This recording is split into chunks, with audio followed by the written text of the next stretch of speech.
ಗೋಪಗುಂಟೆ ಗ್ರಾಮದಲ್ಲಿ ಈಗಾಗಲೇ ಬಹಳ ಸ್ವಚ್ಛತೆ ಮಾಡಲಿಕ್ಕೆ ಉದ್ಘಾಟನೆ ಮಾಡಿದ್ವಿ. ಬಡಮಾರ್ನಹಳ್ಳಿ ಪರ್ಕೆ ಮಂಜಣ್ಣರು ಬಂದು ಬಹಳಷ್ಟು ವ್ಯವಸ್ಥಿತವಾಗಿ ಪ್ರೇರಣೆಯನ್ನು ನೀಡಿದ್ರು. ಅಂದಿನಿಂದ ಇಂದಿನವರೆಗೂ ಕೂಡ ಹಳೆ ಮನೆಗಳನ್ನು ತೆರವುಗೊಳಿಸಿ ನಾವು ಬಹಳಷ್ಟು ವ್ಯವಸ್ಥಿತವಾಗಿ ಊರಲ್ಲಿ ಸ್ವಚ್ಛತೆ ಮಾಡ್ಕೊಂಡು ಬಂದಿದ್ದೀವಿ. ಈಗ ಏನು ಈ ಹೊಸ ಬಡಾವಣೆ PM ರಂಗನಾಥ್ ಸಾಹೇಬರು MLA ಆದಾಗ ಹೊಸ ಬಡಾವಣೆ ಅಂತ ಮಾಡಿಕೊಟ್ರು. ಈ ಹೊಸ ಬಡಾವಣೆಯಲ್ಲಿ ಅನೇಕ ಎಲ್ಲ ಹಿಂದುಳಿದ ವರ್ಗದವರು, ಅಲ್ಪಸಂಖ್ಯಾತರು, ಆಲಮತಸ್ಥರು, OBC ಎಲ್ಲರೂ ಕೂಡ ಇಲ್ಲಿ ಜೀವನವನ್ನು ಮಾಡ್ತಾರೆ. ಸುಮಾರು ಒಂದು 25ರಿಂದ 30 ಮನೆ ಇದ್ದಾವೆ. ಇಲ್ಲಿ ವಾಸ ಮಾಡಕ್ಕೆ ಆಗದಲ್ಲೇ ಬಿಟ್ಟೋಗಿರುವಂತ ಅನೇಕ ಹಳೆ ಮನೆಗಳನ್ನ ನಾವು ನೋಡ್ತಾ ಇದ್ದೇವೆ. ಸೊ ಏನಾಗಿದೆ ಇಲ್ಲಿ ಅಂದ್ರೆ ಈ 4 ಓಣಿಗಳಲ್ಲಿಯೂ ಕೂಡ ಅತ್ಯಂತ ದುರ್ಗಮವಾದ ನಾವು ಗಿಡ ಮರ ಪೊದೆಗಳನ್ನ ಕಾಣ್ತಾ ಇದ್ವಿ. ಮಂಜಣ್ಣರಿಗೆ, ಬಡಮರನಹಳ್ಳಿ ಪರ್ಕೆ ಮಂಜಣ್ಣರಿಗೆ ಹೇಳಿದೆ ನಾನು, ಏನಂತ ಅಂತಂದ್ರೆ ಸರ್, ನಾವು ಇಲ್ಲಿ ಕ್ಲೀನ್ ಮಾಡಿದೀವಿ, ಹೊಸ ಬಡಾವಣೆ ಕ್ಲೀನ್ ಮಾಡಬೇಕು ಅಂದಾಗ ನಾನಿದ್ದೀನಿ, ನೀವು ಮಾಡಿ ಅನ್ನುವಂಥ ಮಾತನ್ನ ಹೇಳಿ ನನಗೆ ಪ್ರೇರಣೆಯನ್ನು ನೀಡಿದ್ರು. ಸೊ ನಾನು ಇವತ್ತು ಮೊನ್ನೆ ದಿನನೂ ಕೂಡ ಪ್ರಹ್ಲಾದ್ರವರ ಮನೆ ಹಿಂಭಾಗದಲ್ಲಿ ಬಹಳಷ್ಟು ಜಂಗಲ್ ಇತ್ತು, ತೆಗೆಸಾಕ್ಸಿದೀವಿ. ಈಗ ಈ 4 ಇದರಲ್ಲೂ ಕೂಡ ಸ್ವಚ್ಛತೆಯನ್ನು ಮಾಡಿಸಿ ಈಗ ಇಲ್ಲಿಗೆ ಬಂದಿದ್ದೀವಿ.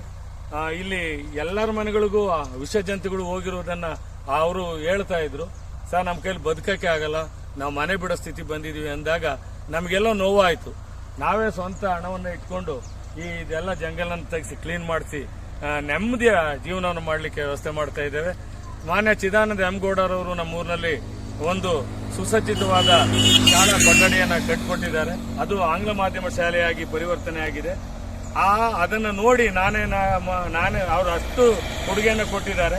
ನಾವೇನಾದ್ರೂ ಊರಿಗೆ ಒಂದು ಸ್ವಲ್ಪ ಕೊಡುಗೆಯನ್ನು ಕೊಡಬೇಕು ಅಂತ ಹೇಳಿ ನಾನು ಊರಿನ ಸ್ವಚ್ಛತೆಯನ್ನ, ಹಳೆ ಮನೆಗಳನ್ನ ಕ್ಲೀನ್ ಮಾಡುವಂಥದ್ದು, ಈ ಜಂಗಲನ್ನ ಹುಲ್ಲು ಕಟ್ಟು ಮಾಡಿಸುವಂಥದ್ದು, ಚರಂಡಿಯನ್ನ ಬಾಚಿಸುವಂಥದ್ದು, ಇದೆಲ್ಲ ಪರ್ಕೆ ಮಂಜಣ್ಣನವರು ದತ್ತು ತೆಗೆದುಕೊಂಡು ಮಾಡ್ತಾ ಇದ್ದಾರೆ.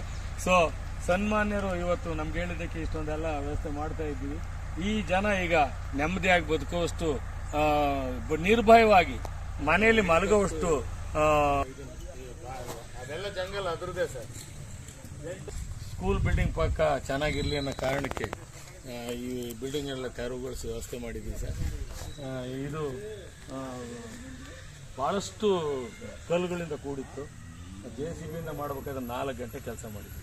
ಇನ್ನು ಆ ಕಡೆಗೂ ಅಷ್ಟೇ ಬಹಳಷ್ಟು ಬಿಲ್ಡಿಂಗ್ಗಳು ಬಿದ್ದೋಗಿದ್ದು. ಇನ್ನೂ ಕೆಲವರು ಒಪ್ಪಿಲ್ಲ, ಅವ್ರು ಯಾವತ್ತು ಹೇಳ್ತಾರೆ ಅವತ್ತು ಅವನ್ನ ನೆಲಸಮ ಮಾಡ್ತೇವೆ. ಇದು ಗೋಪಿಗುಂಟ ಗ್ರಾಮದಲ್ಲಿ ಸ್ವಚ್ಛತೆ ಬಗ್ಗೆ ಆದ್ಯತೆಯನ್ನು ಬಡಮಾರ್ನಹಳ್ಳಿ ಪರ್ಕೆ ಮಂಜಣ್ಣರ ಸಹಕಾರದೊಂದಿಗೆ ಇದೆಲ್ಲ ಮಾಡಿದ್ವಿ. ಇದನ್ನೆಲ್ಲ ತೆರವುಗೊಳಿಸ್ಬೇಕಾಯ್ತು. ಇವರು ಏನು ಮಾಡಿದ್ದಾರೆ, ಗ್ರಾಮ ಪಂಚಾಯತಿ PDO ಸಾಹೇಬರು ಇದನ್ನ ಟ್ಯಾಕ್ಟ್ರಿ ಕೊಡ್ತೀನಿ ಅಂದ್ರೆ ಕೊಡಲಿಲ್ಲ. ಈ ಜಂಗಲು ಮತ್ತು ಇದೆಲ್ಲ ಹಾಗೆ ಬಿದ್ದಿದೆ. ಅದನ್ನ ಯಾವಾಗ ಎತ್ತಿಸ್ಬೇಕೋ ಗೊತ್ತಾಗ್ತಾ ಇಲ್ಲ. ನಾವು ಕೈಲಾದ ಮಟ್ಟಿಗೆ ಸ್ವಂತ ಹಣವನ್ನು ಇಟ್ಕೊಂಡು ಇದುವರೆಗೂ ಮಾಡಿದ್ದೀವಿ. ಈಗಾಗಲೇ ಬಹಳಷ್ಟು 35,000ಕ್ಕೂ ಹೆಚ್ಚು ಹಣ ಖರ್ಚು ಮಾಡಿದ್ವಿ. 5 ದಿನಗಳ ಕಾಲ ಹುಲ್ಲೊಡಿಸಿ ಚರಂಡಿಯನ್ನು ಕ್ಲೀನ್ ಮಾಡಿಸಿ ಅದಕ್ಕೆಲ್ಲವೂ ಕೂಡ ಇದನ್ನ ಹಾಕ್ಸಿದ್ದೀನಿ, ಬ್ಲೀಚಿಂಗ್ ಪೌಡರ್ ಹಾಕ್ಸಿದ್ದೀವಿ. ಕೆಲವು ಮನೆಗಳನ್ನು ನೆಲಸಮ ಮಾಡಿದ್ರ ಜೊತೆಗೆ ಜಂಗಲನ್ನು ತೆಗೆದು ಹೊರಗಡೆ ಹಾಕ್ಸಿದ್ದೀವಿ. ಮತ್ತೆ ಇನ್ನೂ ಕೆಲವು ಮನೆಗಳಿದಾವೆ, ಅವ್ರು ಒಪ್ಪಿಲ್ಲ. ಸೊ ಅವ್ರು ಯಾವಾಗ ಒಪ್ತಾರೋ ಅವತ್ತು ಅದನ್ನು ಕೂಡ ನೆಲಸಮ ಮಾಡಿ ಕ್ಲೀನ್ ಮಾಡಬೇಕು ಅಂತ ಹೇಳಿ ಅಂದ್ಕೊಂಡಿದೀವಿ.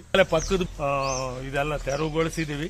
ಈಗ ಅವ್ರು ಹೇಳ್ತಾ ಇದ್ದಾರೆ, ಮನೆಯವರೇ ಬಂದು ತುಂಬಾ ಚೆನ್ನಾಗಿ ಮಾಡಿಸಿದಿರಿ ಸರ್, ನಿಮ್ಮ ಋಣ ಯಾಕೆ ತೀರ್ಸೋದು ಅಂತ. ನಮಗೆ ಋಣ ಬೇಡ, ನಾನೊಬ್ಬ ಊರಿನವನು, ನಾನು ಪರ್ಕೆ ಮಂಜಣ್ಣರು, ಇನ್ನೂ ಯಾರ್ಯಾರು ಸಹಾಯ ಮಾಡ್ತಾರೆ ನೋಡಿ ವ್ಯವಸ್ಥಿತವಾಗಿ ಇನ್ನೂ ಸ್ವಚ್ಛತೆ ಮಾಡೋದಿದೆ ಬಹಳಷ್ಟು.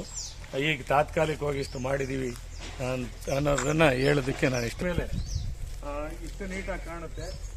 ಇಲ್ಲಿ ದೊಡ್ಡ ಮರಗಳಿದ್ವು. ಈಗಾಗಲೇ ಜಂಗಲನ್ನು ತೆಗೆಸಿದ್ದೀನಿ.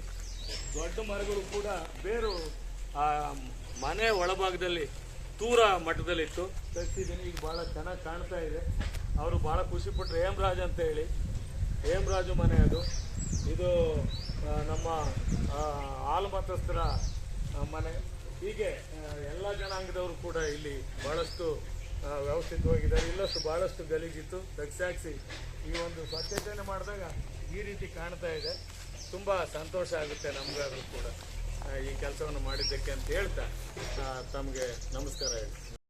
ಇಲ್ಲಿ ಚಾವಡಿ ಇತ್ತು, ಹಳೆ ಕಾಲದಲ್ಲಿ ಚಾವಡಿಯಲ್ಲೇ ಐನೂರು ವಾಸ ಮಾಡ್ತಾ ಇದ್ರು. ಈ ಕಡೆ ಸ್ಕೂಲ್ ಇತ್ತು, ಸ್ಕೂಲಿನ ಪಕ್ಕದಲ್ಲಿ ಮೇನ್ ದ್ವಾರ ಬಾಗಿಲಿತ್ತು, ಕೋಟೆ ದ್ವಾರ ಬಾಗಿಲು. ಯಾವತ್ತೇ ಕಾಯಿ ಹೊಡೆದ್ರು ಕೂಡ ಈ ವರದ ದೇವಿಗೆ ಲಕ್ಷ್ಮೀ ಉತ್ಸವವನ್ನು ಮಾಡೋ ಸಂದರ್ಭದಲ್ಲಿ ವರದ ದೇವಿಗೆ ಈಡುಕಾಯಿ ಹೊಡೆದು ಮುಂದಕ್ಕೆ ಹೋಗ್ತಾ ಇದ್ರು. ವರ ಕೊಡೋ ದೇವಿ ಅಂತೇಳಿ ಹಿಂದಿನ ಕಾಲದ ಜನ ಅಂದ್ಕೊಂಡಿದ್ರು. ಹಾಗಾಗಿ ಇದು ವರದ ದೇವಿ ವಿಗ್ರಹ ಅಂತೇಳಿ ಇತ್ತು. ಅದು ಪೂರ್ಣ ಮುಳುಗೋಗಿತ್ತು. ಪೂರ್ಣ ನೆಲಸಮ ಆಗಿತ್ತು. ಅದನ್ನು ಮೇಲಕ್ಕೆತ್ತಿ ಸ್ವಲ್ಪ ಇದನ್ನೆಲ್ಲ ಹಾಕಿ ಮೇಲಕ್ಕೆ ವ್ಯವಸ್ಥೆ ಮಾಡಿಸಿದ್ವಿ. ಇಲ್ಲಿ ಬುಡ್ಡೆಕಲ್ಲು ಅಂತ ಇದೆ. ಇದನ್ನು ಬುಡ್ಡೆಕಲ್ಲು ಅಂತ ಕರೀತಾರೆ. ಈ ಮಾರಿ ರೋಗ ಬರ್ತಾ ಇದ್ದು ಪ್ರಾಣಿಗಳಿಗೆ ಮಾರಿ ರೋಗ ಅಂತ ಹೇಳಿ ಬರ್ತಾ ಇದ್ದು.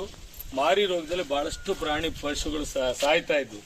ಸಾಯುವ ಸಂದರ್ಭದಲ್ಲಿ ಮಧ್ಯದಲ್ಲಿ ಹಂದಿಯನ್ನು ಊಣಿ ದೇಹದ ಒಳಭಾಗ ಇಡೀ ದೇಹವನ್ನು ಒಳಗಡೆ ಊಣಿ ಕತ್ತನ್ನು ಮಾತ್ರ ಬಿಟ್ಟು ಈ ಓಣಿಯಲ್ಲಿ ಹಸುಗಳನ್ನು ಓಡಿಸ್ತಾ ಇದ್ವು. ಅದನ್ನು ತುಳ್ಕೊಂಡು ಓಡಾಡ್ತಾ ಇದ್ರೆ ರೋಗ ವಾಸಿ ಆಗುತ್ತೆ ಅನ್ನುವ ನಂಬಿಕೆ ಹಿಂದಿನ ಕಾಲದಲ್ಲಿ ಆಸ್ಪತ್ರೆಗಳಿರಲಿಲ್ಲ, ಗೊತ್ತಾ, ಔಷಧಿಗಳಿರಲಿಲ್ಲ. ಈ ದೇವರನ್ನ ನಂಬಿದ್ರು. ಆ ದೇವರನ್ನ ನಂಬಿ ಈ ತರ ಮಾಡ್ತಾ ಇದ್ರು. ಇದು ಬುಡ್ಡೆಗಲ್ಲು ಅಂತೇಳಿ. ಅದು ಮಾರಮ್ಮನ ಗದ್ದುಗೆ ಅಂತೇಳಿ. ಮಾರಮ್ಮನ ಗದ್ದುಗೆ ಬಹಳ ಹಾಳಾಗಿ ನಶಿಸಿ ಹೋಗಿತ್ತು. ಈಗ ನಮ್ಮ ಹುಡುಗರೆಲ್ಲ ಇವತ್ತು ಪೂಜೆ ಮಾಡ್ತಿದ್ದಾರೆ. ಈ ಲಕ್ಷ್ಮೀ ದೇವಸ್ಥಾನದ ಹಿಂಭಾಗದಲ್ಲಿ ಇದ್ದಂಥ ಮಾರಮ್ಮನ ಗದ್ದುಗೆ ಸ್ಕೂಲ್ ಪಕ್ಕದಲ್ಲಿತ್ತು, ಹಾಳಾಗೋಗಿತ್ತು. ಚಿದಾನಂದ ಗೌಡ್ರು ಏಕಾಏಕಿ ಬಂದರು ಒಂದ್ಸಲ. ಬಂದಂಥ ಸಂದರ್ಭದಲ್ಲಿ ಇದೆಲ್ಲ ನೋಡಿದರೆ ಇದಾಗುತ್ತೆ ಅಂತೇಳಿ ಇದನ್ನು ಒಂದು ಕೂಡ ಪುನರ್ ನಿರ್ಮಾಣವನ್ನು